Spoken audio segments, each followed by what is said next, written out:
सामने संस्कृत भाषा जो आपके रीट सिलेबस में है। तो सबसे पहले हमको पता होना चाहिए कि रीट का सिलेबस क्या है, कितने भागों में बटा हुआ है।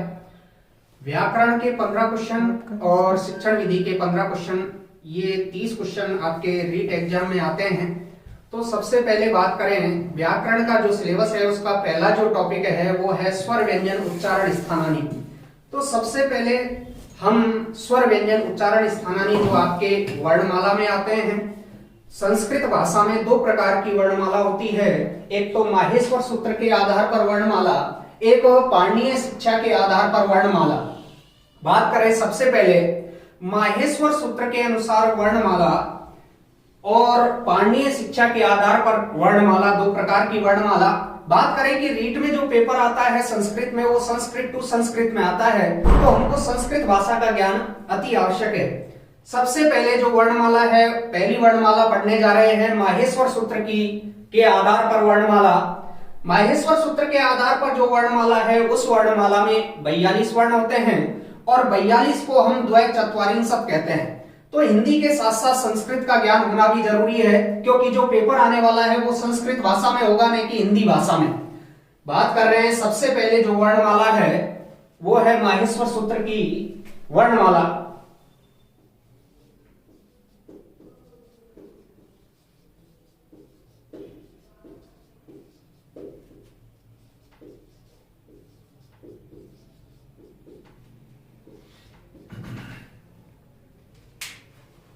संस्कृत भाषा में जो पहली वर्णमाला माहेश्वर सूत्र के अनुसार जो वर्णमाला है, उस वर्णमाला में 42 वर्ण होते हैं।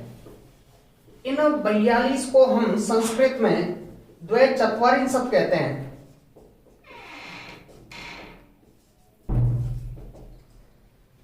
बात करें कि 42 वर्णों को दो भागों में बांटा जाता है, एक तो स्वर के रूप में और एक व्यंजन के रूप में।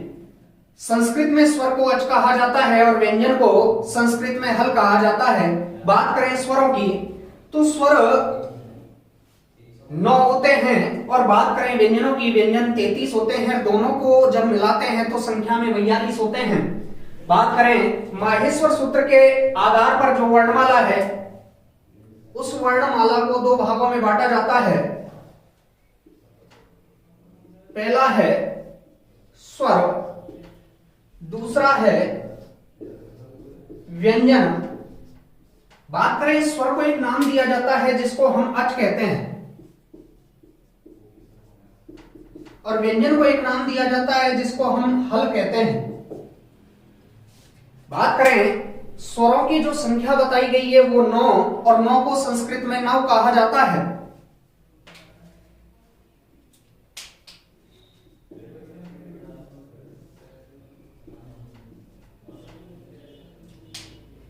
नौ स्वरों को दो भागों में बांटा जाता है, एक मूल स्वर और एक संयुक्त स्वर के रूप में बांटा जाता है।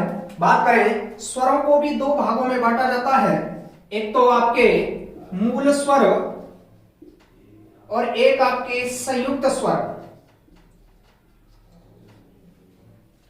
बात करें मूल स्वरों की जो संख्या होती है वो आपके 5 होती है, और संयुक्त स्वरों की जो संख्या है वो आपके 4 होती है।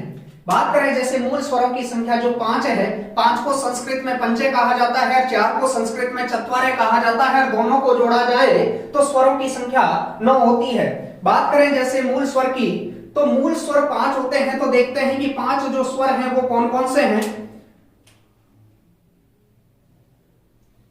ए, ई, उ, री, री। इन 5 स्वरों को मूल स्वर कहते हैं, ए, ई, उ, री, री। बात करें संयुक्त स्वरों की जो संख्या है वो 4 होती है, 4 को संस्कृत में हम चत्वारे कहते हैं। ए,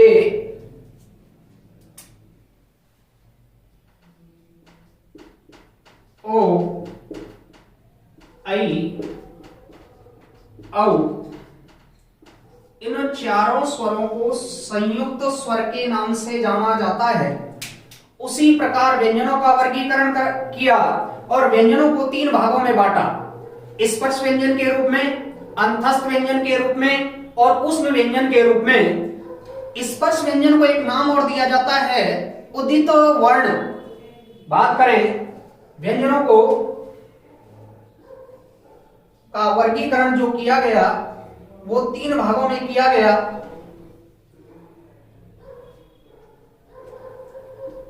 पहला है स्पर्श व्यंजन, दूसरा है अंतस्थ व्यंजन, तीसरा है ऊष्म व्यंजन। बात करें स्पर्श व्यंजनों को एक नाम और दिया जाता है, उसको कहते हैं उदित वर्ण। जैसे बात करें सबसे पहले संख्या के बारे में कई एग्जामों में पूछा गया है, स्पर्श व्यंजन कति वर्णा भवन्ति, कि स्पर्श व्यंजन कितने वर्ण होते हैं। बात करें स्पर्श व्यंजनों की तो स्पर्श व्यंजन की जो संख्या बताई गई, स्पर्श व्यंजनों की जो संख्या होती है वो 25 होती है और 25 को संस्कृत में पंचविंशति कहा जाता है। बात करें अंतस्थ व्यंजनों की, अंतस्थ व्यंजनों की जो संख्या है वो 4 होती है और 4 को संस्कृत में चत्वारे कहा जाता है। बात करें ऊष्म व्यंजनों की तो ऊष्म व्यंजनों की भी संख्या 4 होती है, 4 को संस्कृत में चत्वारे कहा जाता है। व्यंजनों को हल कहा जाता है। व्यंजनों का वर्गीकरण 3 भागों में किया जाता है, स्पर्श व्यंजन के रूप में, अंतस्थ व्यंजन के रूप में और ऊष्म व्यंजन के रूप में। स्पर्श व्यंजनों की जो संख्या है वो 25 होती है, 25 को संस्कृत में पंचविंशति कहा जाता है। अंतस्थ व्यंजन और ऊष्म व्यंजनों की संख्या हमेशा समान होती है, 4 4 और 4 को संस्कृत में चत्वारे कहा जाता है। बात करें कि स्पर्श व्यंजन कौन कौन से हैं, आपके वर्ग 5 होते हैं, के वर्ग, च वर्ग, टे वर्ग, ते वर्ग और पे वर्ग। पांचों वर्गों के 5-5 वर्ण तो संख्या होती है 25। तो एक ट्रिक बनाई गई, उस ट्रिक का नाम है कम।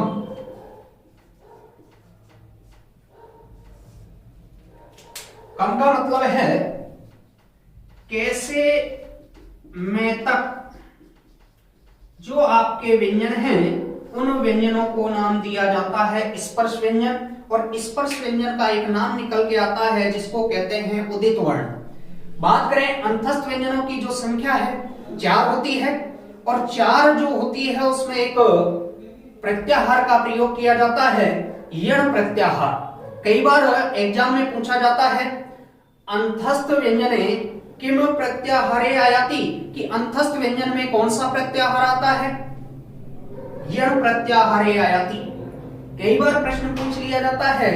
उसी प्रकार ऊष्म व्यंजन में भी एक प्रत्याहार का प्रयोग किया जाता है, सल प्रत्याहार। एग्जाम में प्रश्न पूछा जाता है ऊष्म व्यंजने किम प्रत्याहारे आयाति, कि ऊष्म व्यंजन में कौन सा प्रत्याहार आता है, सल प्रत्याहारे आयाति।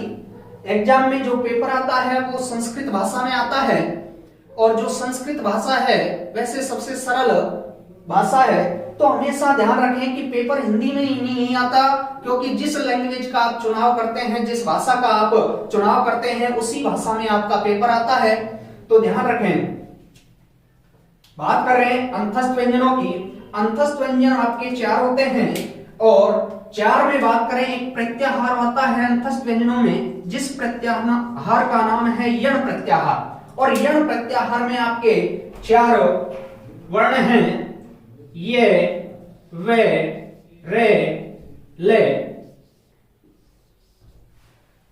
उसी प्रकार बात करें ऊष्म व्यंजनों की, ऊष्म व्यंजन भी 4 होते हैं और ऊष्म व्यंजन में सल प्रत्याहार का प्रयोग होता है। सल की बात करें तो सल में आपके 4 वर्ण आते हैं, 4 व्यंजन आते हैं, स, स, ह।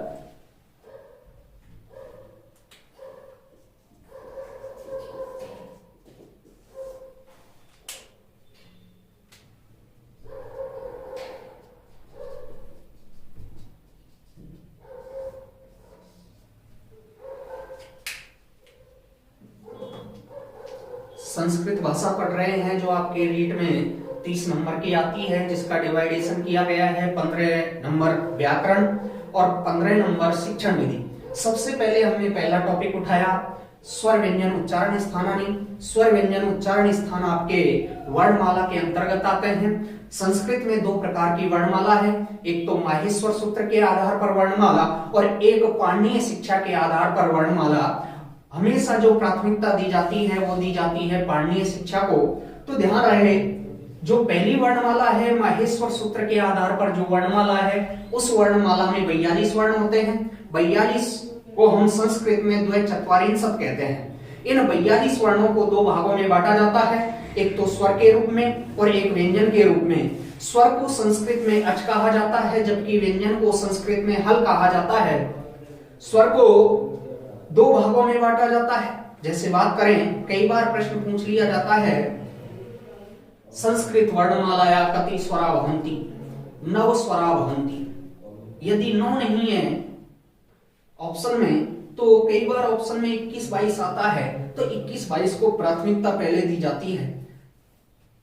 स्वर को संस्कृत में अच कहते हैं, स्वर आपके 9 होते हैं, 9 को संस्कृत में नव कहा जाता है और 9 को दो भागों में बांटा जाता है, एक तो मूल स्वर के रूप में और एक संयुक्त स्वर के रूप में। मूल स्वरों की संख्या 5 होती है और संयुक्त स्वरों की संख्या 4 होती है।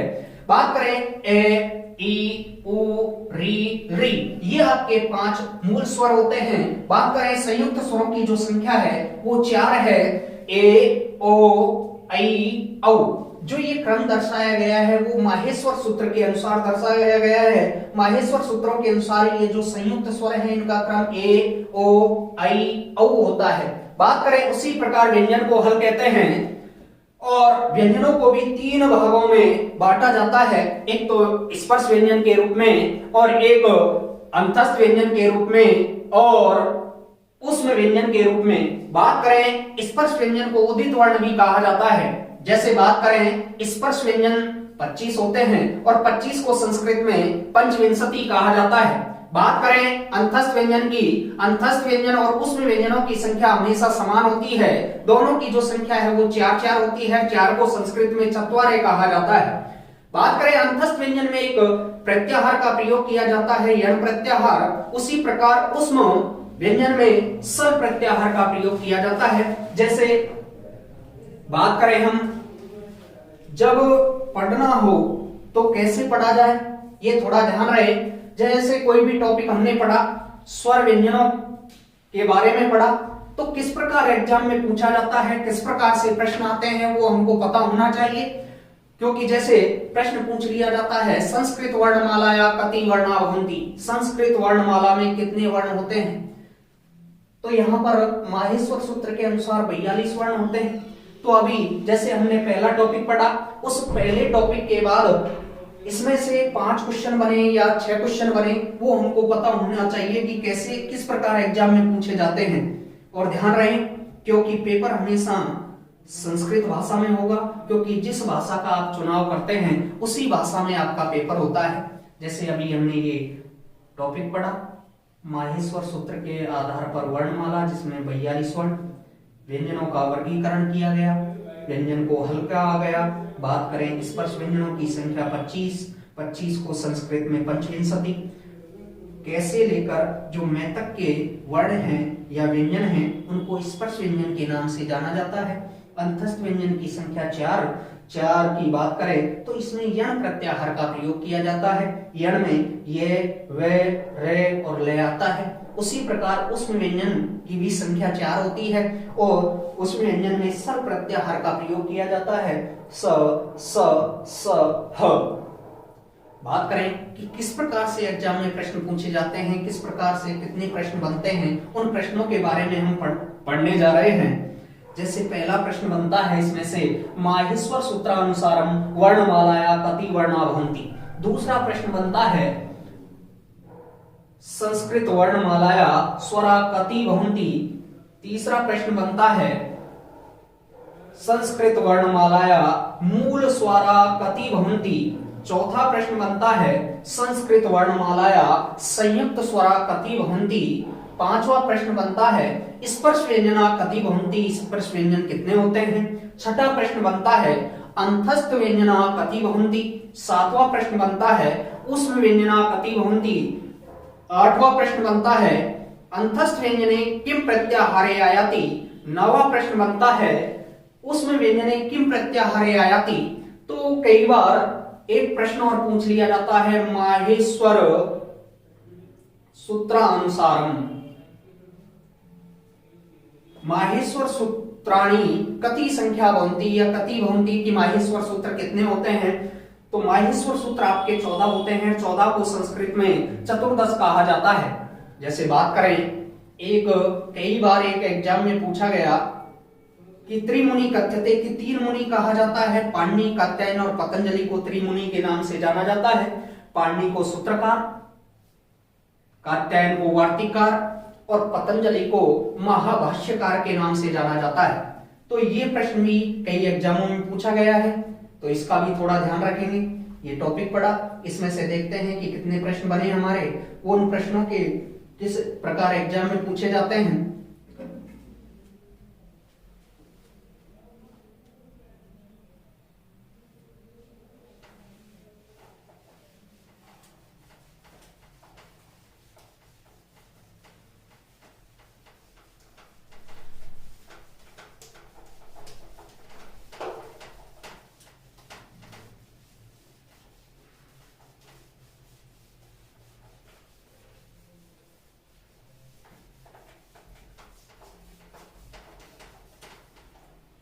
जैसे अभी हमने पहली वर्णमाला पढ़ी, उस वर्णमाला में हम देखते हैं कि कितने प्रश्न बने। पहला प्रश्न,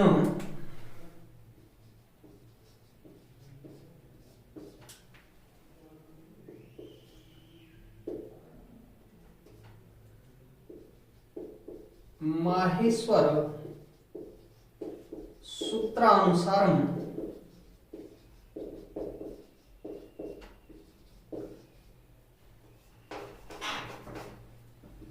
वर्णमालाया कति वर्णा भवन्ति।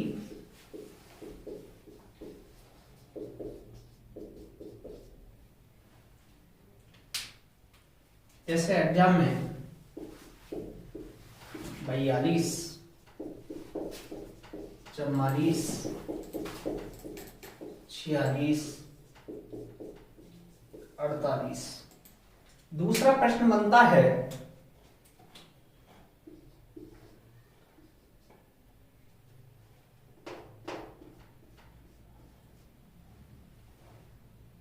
संस्कृत वर्णमालाया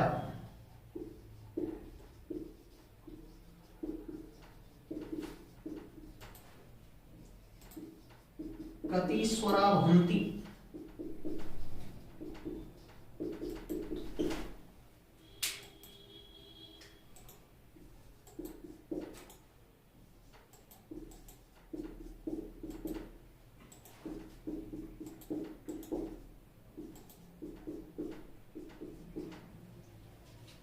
तीसरा प्रश्न बनता है,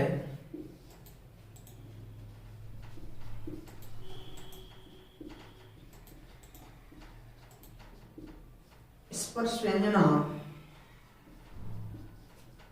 कति भवन्ति।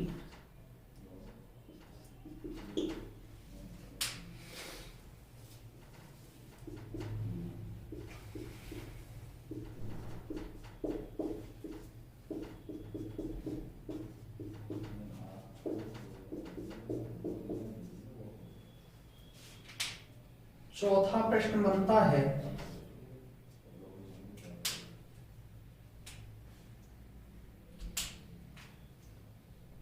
अंतस्थ व्यंजने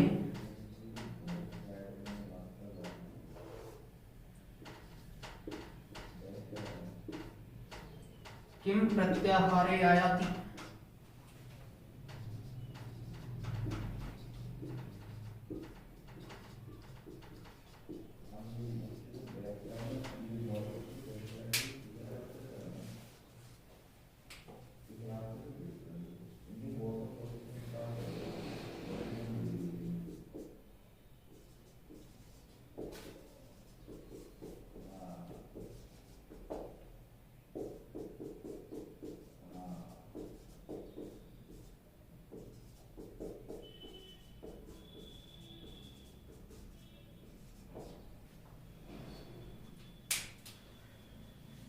जैसे पहला टॉपिक पढ़ा हमने माहेश्वर सूत्र के अनुसार वर्णमाला, उस वर्णमाला में से कितने प्रश्न बने, क्योंकि पढ़ने का जो तरीका है, जैसे पहला टॉपिक पढ़ा वर्णमाला, तो उस वर्णमाला में से किस प्रकार से एग्जाम में पूछे जाते हैं तो वो हमको पता होना चाहिए। जैसे पहली वर्णमाला पढ़ी, उस वर्णमाला में पहला प्रश्न बना माहेश्वर सूत्रानुसारम वर्णमालाया कति वर्णा भवन्ति।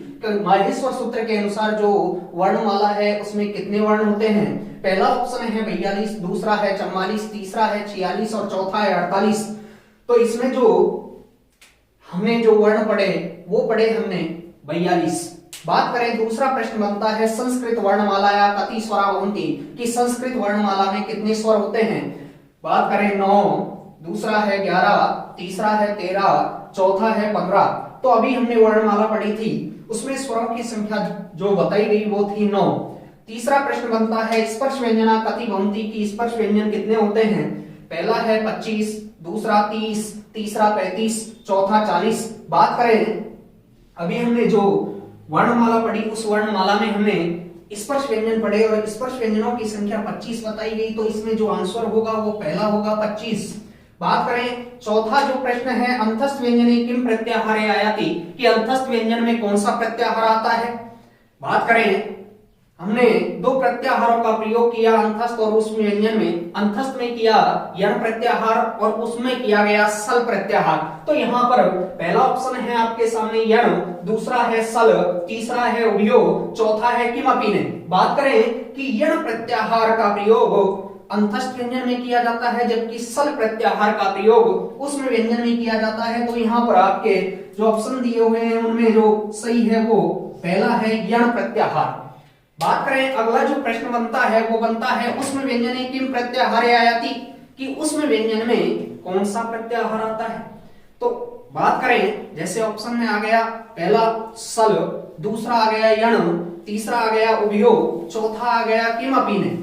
तो बात करें कि उसमें व्यंजन में आपके सल प्रत्याहार का प्रयोग किया जाता है। तो ये हमारे 5 प्रश्न बनते हैं।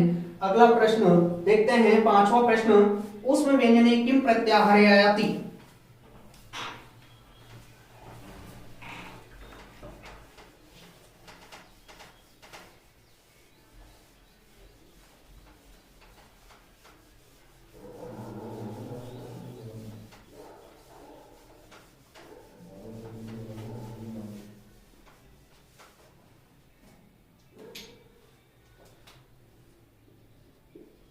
प्रश्न 5 उसमें व्यंजने किम प्रत्याहारे आयाति।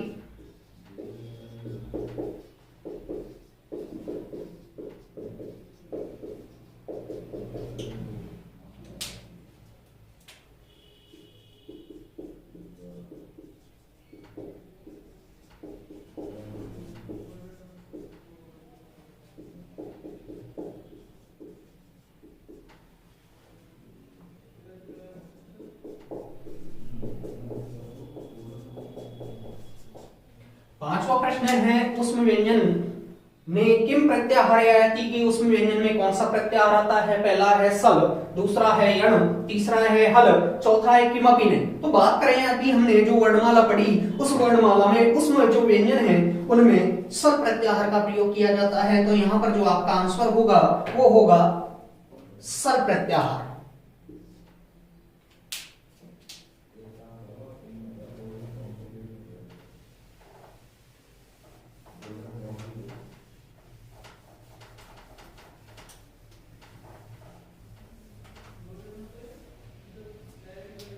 मेरा कहना है कि पढ़े वही जो हमारा पाठ्यक्रम कहता है। रामायण ने पढ़े, क्योंकि रामायण आज तक पंडितों की याद नहीं तो हमारे कहां से होगी, तो ये थोड़ा सा ध्यान रखें।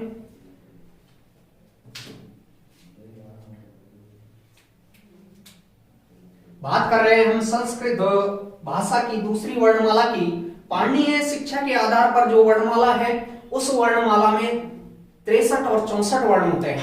63 को त्रिषष्ठी के नाम से जाना जाता है और 64 को चतुष्षष्ठी के नाम से जाना जाता है। जैसे बात करें इसको भी 2 भागों में बांटा जाता है, स्वर के रूप में और शेष वर्ण के रूप में। स्वरों की बात करें पाणिनीय शिक्षानुसारम कति स्वरा भवन्ति, 21 22, 21 को हम संस्कृत में एकविंशति और 22 को संस्कृत में द्वाविंशति कहा जाता है। बात करें शेष वर्णों की संख्या 42 होती है, 42 को द्वैचत्वारिंशत् कहा जाता है। तो ध्यान रहे कि हिंदी के साथ साथ संस्कृत आना जरूरी है, क्योंकि जो पेपर आने वाला है वो हमेशा संस्कृत भाषा में होगा। तो बात कर रहे हैं हम दूसरी वर्णमाला। दूसरी वर्णमाला जो है वो है पाणिनीय शिक्षा के आधार पर वर्णमाला।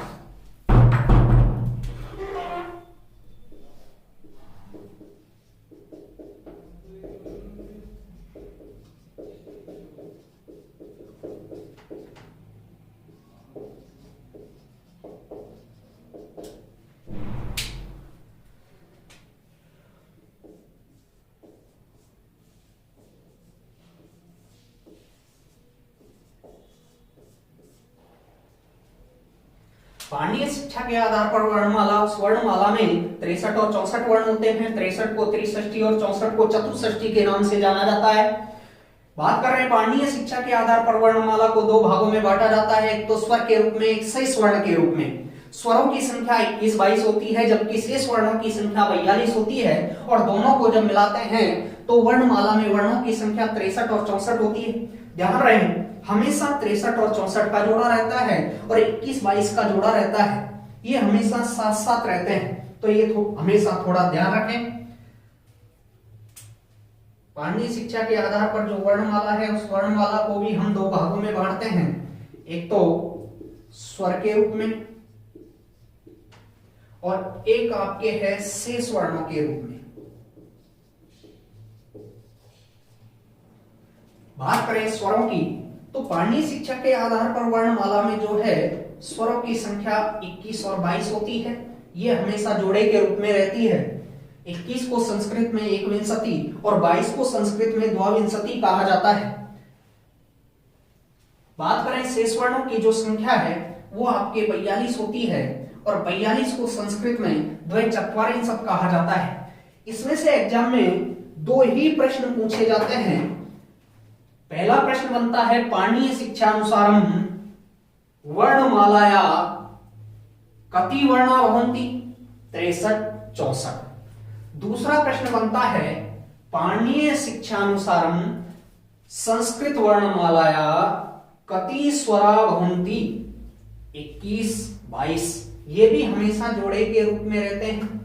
अब हमको इसमें ज्यादा रामायण नहीं पढ़नी, क्योंकि हमारे सिलेबस में लिखा हुआ है स्वर व्यंजन, और स्वर व्यंजन हमेशा वर्णमाला के अंतर्गत आते हैं। और जैसे हमने पहली वर्णमाला पढ़ी थी माहेश्वर सूत्र के आधार पर, और दूसरी वर्णमाला पढ़ रहे हैं पाणिनीय शिक्षा के आधार पर, और बात कर रहे हैं स्वरों की।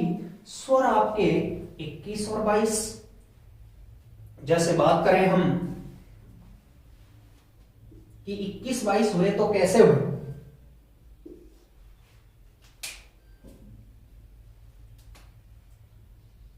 ए ई ओ री,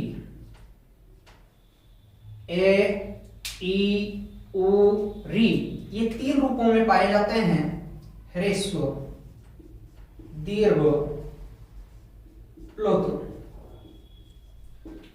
ए के 3 भाग, ई के 3 भाग, ओ के 3 भाग और री के 3 भाग। चार के, एक के जब 3 भाग हैं तो 4 के हम, तो इनकी संख्या हो गई 12। उसी प्रकार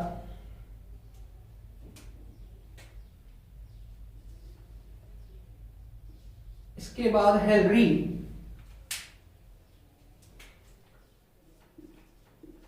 केवल, प्लुत,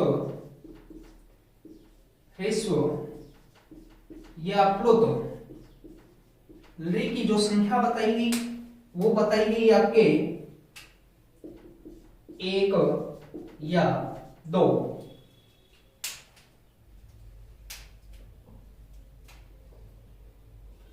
तीसरा है आपके ए आई ओ औ।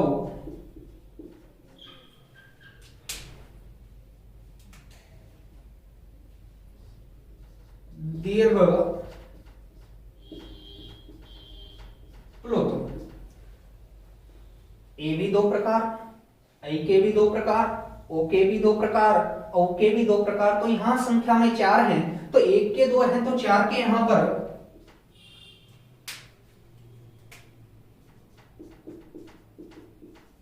8।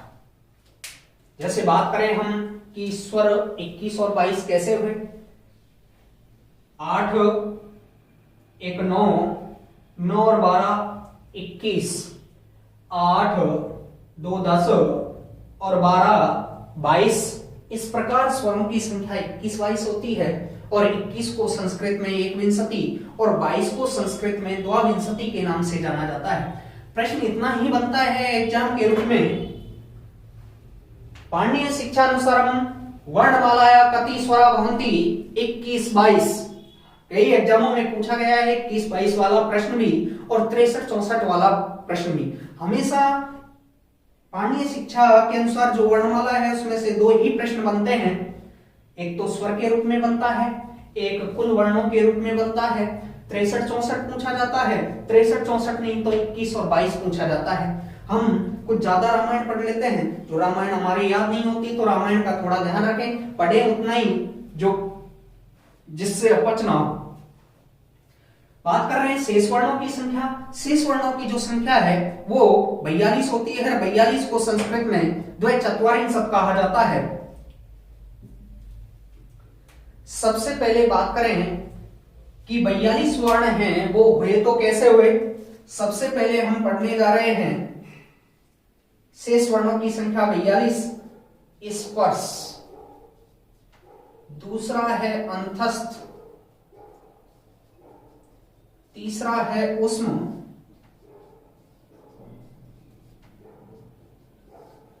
चौथा है अनुस्वार, पांचवा है विसर्ग,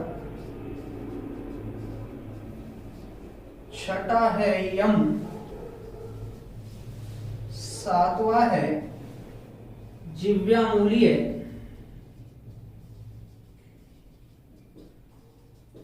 आठवां है उपदमानीय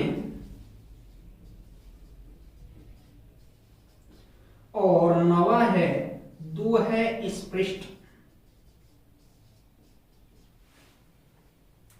सबसे पहले बात करें स्पर्श वर्णों की, तो स्पर्श वर्णों की जो संख्या है वो 25।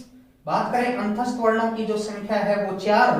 ऊष्म वर्णों की बात करें तो उस वर्णों की संख्या 4, अनुस्वार की संख्या 1, विसर्ग की संख्या 1, यम की संख्या 4, जिह्वामूलीय 1, उपदमानीय 1 और दो है स्पृष्ट भी 1, जो आपके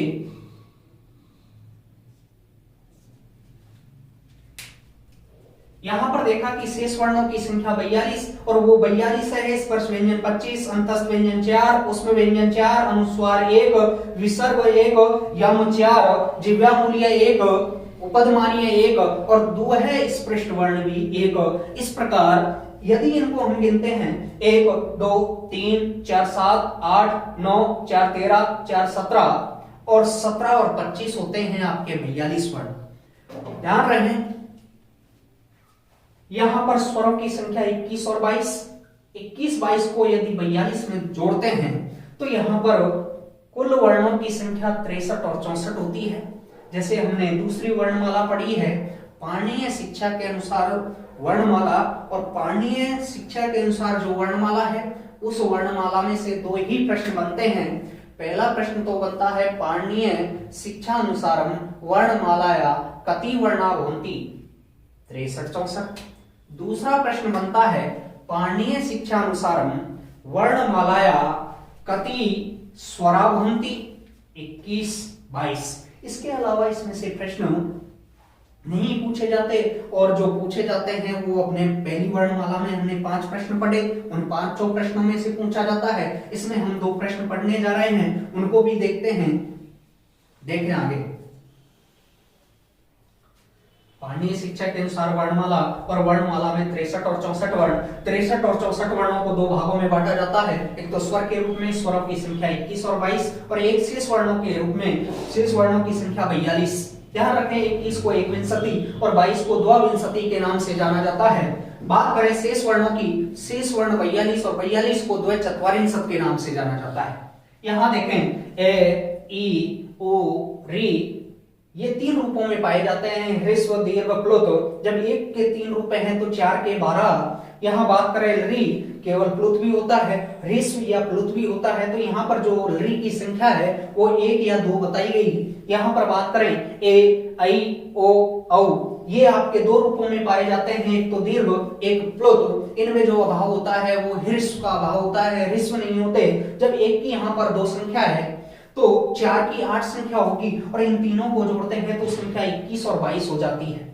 उसी प्रकार हमने शेष वर्णों को देखा, शेष वर्णों की संख्या 42, तो 42 हुए किस प्रकार, इस पर वर्ण 25, अंतस्थ वर्ण 4, ऊष्म वर्ण 4, अनुस्वार की संख्या 1, विसर्ग 1, यम 4, जिह्वा मूल्य 1, उपपदमानीय 1, द्विस्पृष्ट 1। कई बार देखते हैं कि हम समझ नहीं पाते कि यम होता क्या है।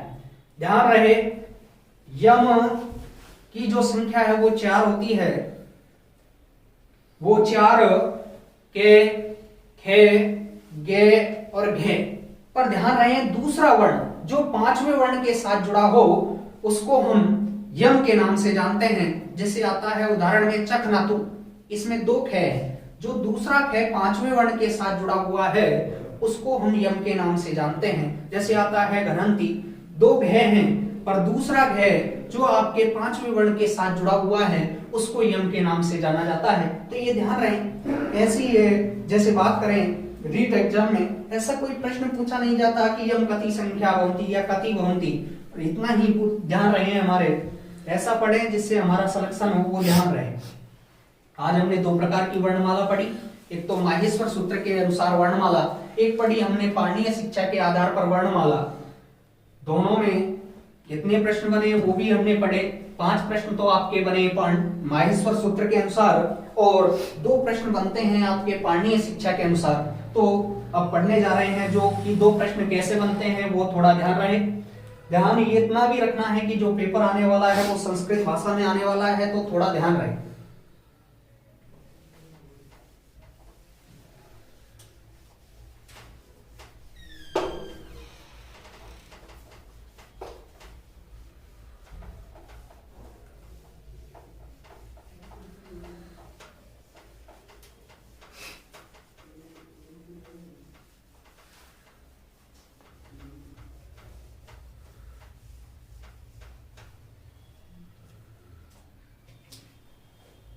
जैसे बात कर रहे हैं दूसरी वर्णमाला पाणिनीय शिक्षा के आधार पर जो वर्णमाला है,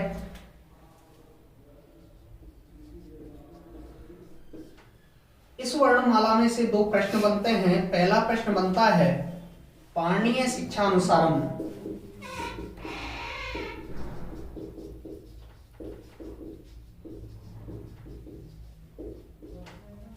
वर्णमालाया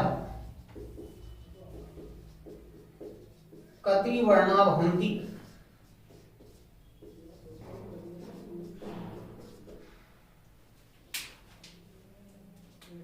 जैसे बात करें पहले ऑप्शन में आ गया आपके 61-62, दूसरा ऑप्शन है आपके सामने 63-64, तीसरा ऑप्शन है आपके उभयो और चौथा ऑप्शन है आपके किमपि ने।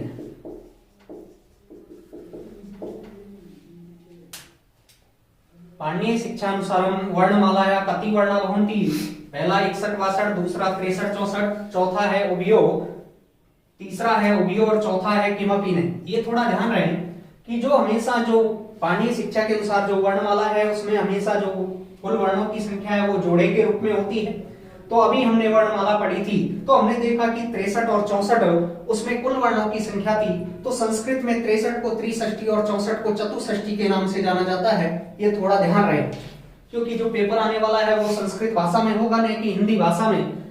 इसमें से एक प्रश्न और बनता है कि पाणिनीय शिक्षा अनुसार वर्णमालाया कति स्वरा भवन्ति, की पाणिनीय शिक्षा के अनुसार संस्कृत वर्णमाला में कितने स्वर होते हैं, वो भी हमेशा जोड़े के रूप में रहते हैं। पढ़ने जा रहे हैं दूसरा प्रश्न,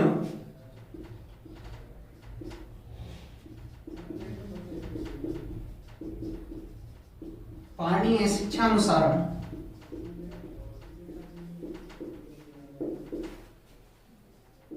वर्णमालाया कति स्वरा भवन्ति।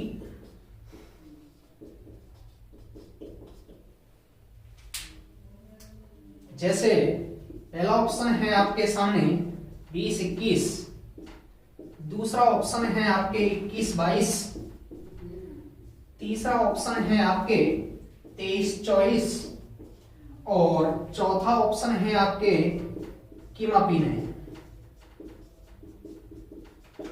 जैसे बात करें, अभी हमने वर्णमाला पढ़ी थी पाणिनीय शिक्षा के आधार पर, तो उस वर्णमाला में स्वरों की संख्या 21-22 बताई गई। तो यहां पर देखें कि क्या ऑप्शन में 20-21, दूसरे में है 21-22, तीसरे में है 23-24 और चौथे में है किमपि नहीं। तो यहां पर हमने देखा कि दूसरा जो ऑप्शन है 21 और 22, तो ये हमारा यहां पर ध्यान रहे, कई बार इन संख्याओं को न देकर संस्कृत के शब्द दे देता है कि 21 को क्या कहते हैं, 22 को क्या कहते हैं। ध्यान रहे कि 21 को एक विंशति के नाम से और 22 को द्वाविंशति के नाम से जाना जाता है।